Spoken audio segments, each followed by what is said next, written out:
The Resident Evil series is undergoing a huge metamorphosis right now as Capcom continues to recreate the series for a brand new generation of fans and veterans alike.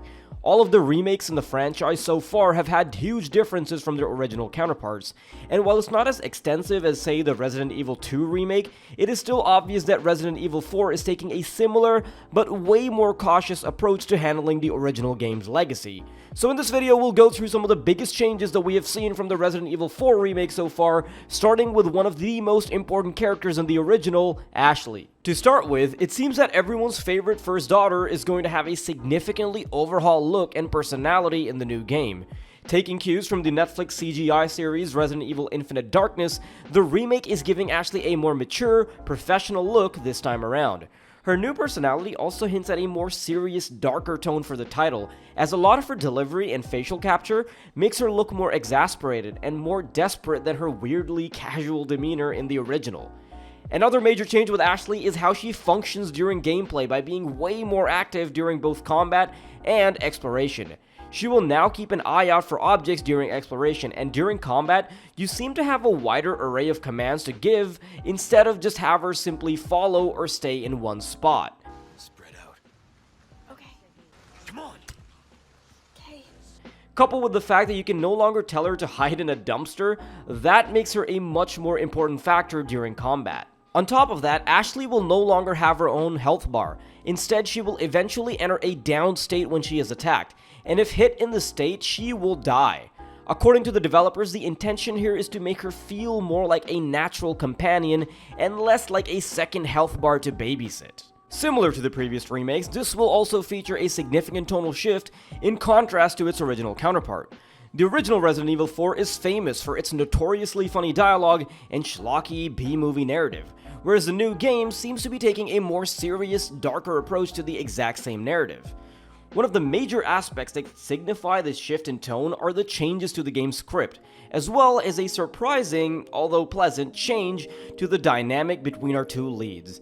Instead of the shoehorned romantic dynamic between the two, especially with Ashley making some unexpected advances towards Leon at the end of the game, the writers have now turned their relationship into a completely platonic friendship instead.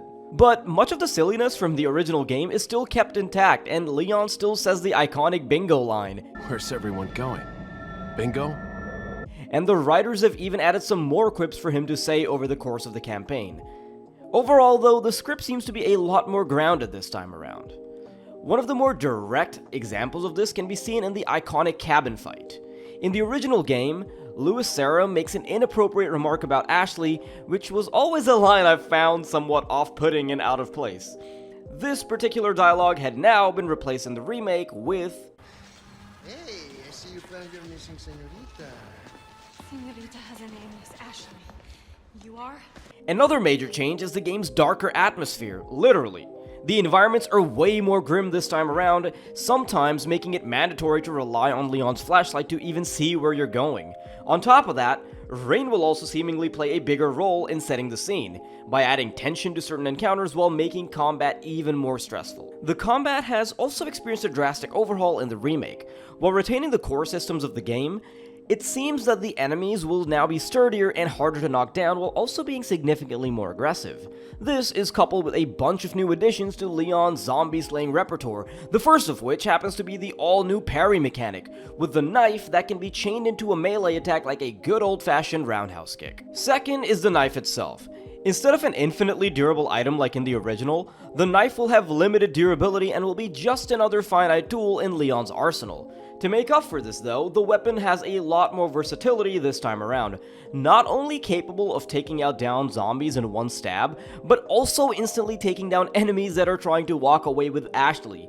The biggest utility, however, is the aforementioned parry, especially against enemies that can kill you in one hit, such as the chainsaw-wielding Dr. Salvador. Just have to remind him that you're a man, not a log in the forest. Some other major changes come in the form of the weapon switching and extra mobility mechanics.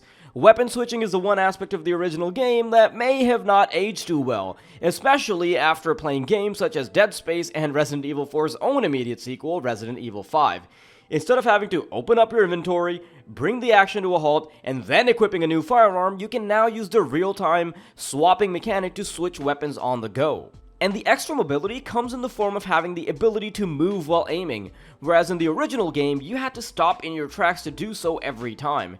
And though this removes the tension of having to hold your ground when you aim, the more aggressive enemies and generally faster combat seems like it helps balance the whole dynamic out. There also seem to be plenty of other small changes all around, such as the removal of the laser sight, which is confirmed to be an upgrade later in the game, the flash grenades taking more time to explode, and just so much more.